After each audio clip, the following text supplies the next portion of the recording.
Hey, what's going on, guys? Mush back at it with another video. Got a couple of things to talk about in today's video, including Steam banning some games, but in this case, I kind of agree with where they're coming from. They actually have a pretty good reason, although it is a bit controversial at the same time. Want to take a look at that, as well as why I'm kind of on Valve's side, but at the same time, I can understand why people are falling on the other side of the fence. Also, Anthem's alpha just kicked off, and there's a crazy story going around with a streamer trying to stream the game, but of course, the alpha of Anthem was under NDA. EA quickly put the kibosh on that, and then the streamer also lost his entire Origin account. I think a lot of people, when reading the headlines of this story, are just gonna instantly put a bad label on EA because, well, it's EA and they're an easy target. However, you really have to analyze this story, and the streamer was completely in the wrong. If a game is under NDA, you in no way can stream the contents of that alpha. EA was kind enough to give you access into the alpha. It's not like you had to pay for it, and then you go ahead and stab them right in the back by streaming the game. That's a complete no-no, and that's grounds for EA to sue the streamer, so it could be a lot worse, but I do want to take a look at that. And lastly, I do want to take a look at a couple of new PC game releases coming this week. A major title is coming from the guys that brought you Ark Survival Evolved. Their next major title is actually releasing along with a couple of other games, so I'll give a mention to those and give my insight on those games at the end of this video. First, this story originated on Kotaku, and Steam is banning sex games with young-looking characters. Now, this is a story that really originated a while back. I uploaded a couple of videos on that, and where there was a lot of freedom of expression issues on Steam, but then they really just lifted all the bans and people were able to put uncensored games on Steam. However, in this case, this is from Kotaku, according to some developers, Valve is going after games that feature themes of child exploitation, which it seems to define, at least in part, as games with sex scenes or nudity where the characters are in high school. Now, if you guys are familiar with like anime presentation, a big point in just anime in general is that they love the high school setting. You'll see this with a lot of Japanese RPGs, you'll see it with the majority of visual novels. A lot of these Japanese games, even like big budget JRPGs, they just flock towards that Japanese high school setting. And yes, with a lot of these visual novels, they do have sex scenes in the games, even though it's a small part of the game. But you can kind of understand from Valve's standpoint where that problem will arise. Do you want these characters that, even if in the story of the game that they are defined as 18, or in some of these games and anime that you'll watch, they're thousands of years old, but they're portrayed as very, very young characters? I could see where the issue would arise from in that end. Now, you could also make the argument, hey, this is only a small part of the game. It's not like the sex defines the game. But at the same time, coming from Valve's vantage point, this is one area where I can see where they're coming from. And maybe this will actually incentivize visual novel creators to create different styles of characters. Because I don't think there's an issue inherently with sex in games. There's a ton of sex in The Witcher 3, but of course, those characters are presented as mature characters.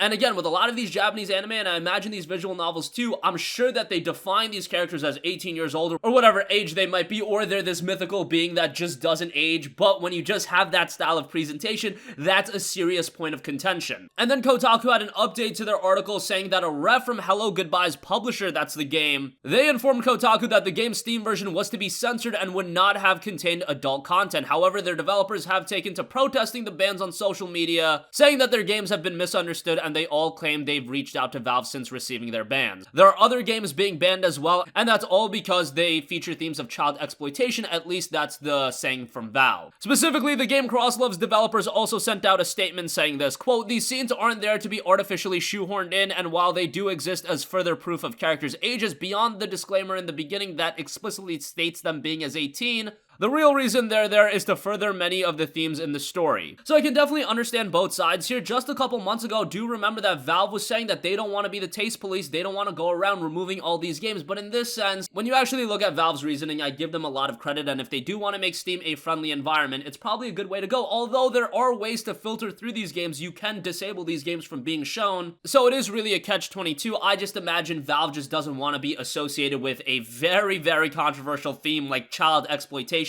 Even a hint of that shining through in games, I could definitely understand why Valve would be very, very hesitant in allowing those games on Steam. But the developers obviously think otherwise, and Valve saying that these games feature child exploitation, they obviously don't agree with that. But definitely let me know your vantage point on this topic, because I do see it splitting a lot of people. I'm personally on Valve's side, but you can really go either way. Moving on from that, however, a story that you can't go either way on, and surprisingly, I am completely on EA's side on this one. Somebody got into the Anthem alpha alpha and they started streaming the game on Twitch. And EA was very quick to shut down that stream, and not only that, they completely revoked everything from that user's Origin account. That right away, if they see you doing something that they don't like, they have the power to just push a couple buttons and then boom, your Origin account has been revoked of everything. That's a little scary, but they absolutely had the right to do this because guys, if you get into an alpha for a game like Anthem, it specifically states, it makes it absolutely black and white. It slaps you in the face with it. You cannot talk about the game publicly. You cannot stream the game. That's why NDAs exist. NDA is a non-disclosure agreement. That's how you get into the alpha. Before you even get into the gameplay, you are forced to accept the NDA. And if you accept the NDA and then you go ahead and break the NDA, well then you're in grounds for a lot worse things happening than just your Origin account being removed. And in all honesty, EA is probably taking the high ground on this one. Anthem's producer and Mark Dara also sent out a tweet saying, quote, "So the alpha's on and I'm seeing some chatter about connectivity issues to the servers. Two things. This is one of the primary purposes of the test. And number two, you are actually in violation of your NDA if you are publicly discussing issues you are having." So just publicly discussing the issues is violating NDA, but this person went out as far to stream the game on Twitch, something that is an absolute no-no. Everybody knows this. Every content creator that gets into alphas or they get early access copies of games, they know that there's a non-disclosure agreement. They know that there's a date you have to withhold to before you can talk about the game. And this person just broke it and he is paying the repercussions, and I am completely on EA's side on this one. I know to a lot of people, EA is the devil of the gaming world, but in this case, they absolutely have the authority to do what they did. Alright, lastly, there are actually a couple of pretty major PC games coming out this week. Not a lot of games that are getting a ton of shine. However, I do want to give a couple of games a mention. Specifically, I really wanted to talk about Atlas, which is coming from the guys that also brought you Ark Survival Evolved. It's their latest game, and it's coming to early access, so obviously this is not going to be a finished product. This was revealed at the Game Awards, I believe. And Atlas is described as the ultimate survival MMO of unprecedented scale with over 40,000 simultaneous players in the same world. You join an endless adventure of piracy and sailing, exploration and combat, role-playing and progression, settlement and civilization building in one of the largest game worlds ever. Explore, build, and conquer. Now, right away when I saw the initial gameplay of Atlas, I was totally reminded of Sea of Thieves, but then you actually see more gameplay of the game, and there's a ton more depth than just the sailing and the piracy. The combat is looking very, very good, and this looks to be a game with a ton of depth to it, with over 700 unique land masses across 45,000 square kilometers, with thousands of discovery zones and 10 distinct world regions, each having their own unique resources. The game is officially hitting early access on December 13th, a title that I could see having a lot of potential, but obviously it's probably going to be a rocky start for the game, so if you're just checking it out on December 13th, I would go into it with a very open mind and understand the fact that this game is going to be something that greatly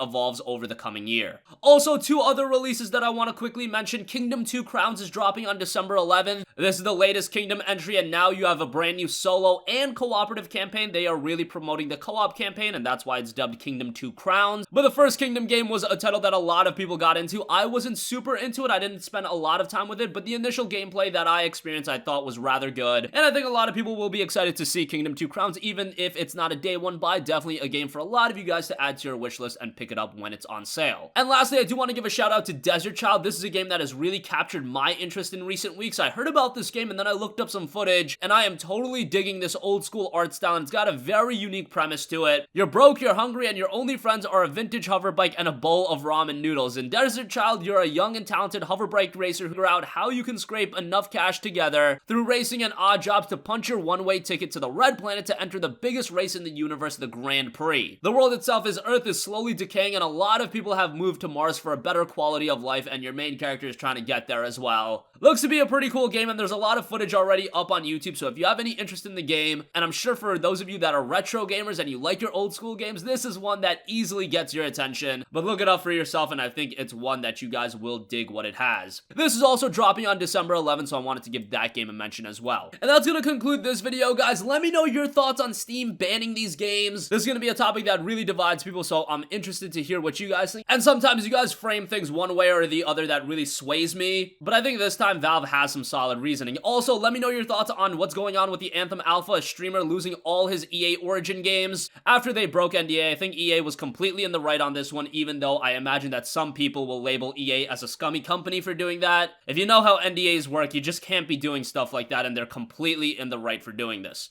And also, this week comes the release of Atlas. That game's got a ton of potential, but I imagine a rocky launch in early access. Kingdom 2 Crowns is going to be right up a lot of gamers' alley, and Desert Child is a game that I think can end up surprising a lot of people. That's going to conclude this video. If you guys have a request for a future video, you can leave that in the comments section down below, and I will catch you guys in the next one. Peace out. Hey, what's going on, guys? Mush here again. Hope you enjoyed the video. As you guys might know, YouTube's notification system is sometimes a little bit wonky, even if you're subscribed to the channel. Maybe you're not abundantly aware that I uploaded a video. To remedy that situation, make sure you hit the bell notification button. This way, whenever I upload a new video, and I try to upload as consistently as possible, you will be notified directly of the upload, and you can watch it as soon as it goes live. I would really appreciate it if you guys hit that button so you can stay up to date with all of the content I'm posting. But as always, guys, thanks for watching, and I'll catch you guys in the next one. Peace out.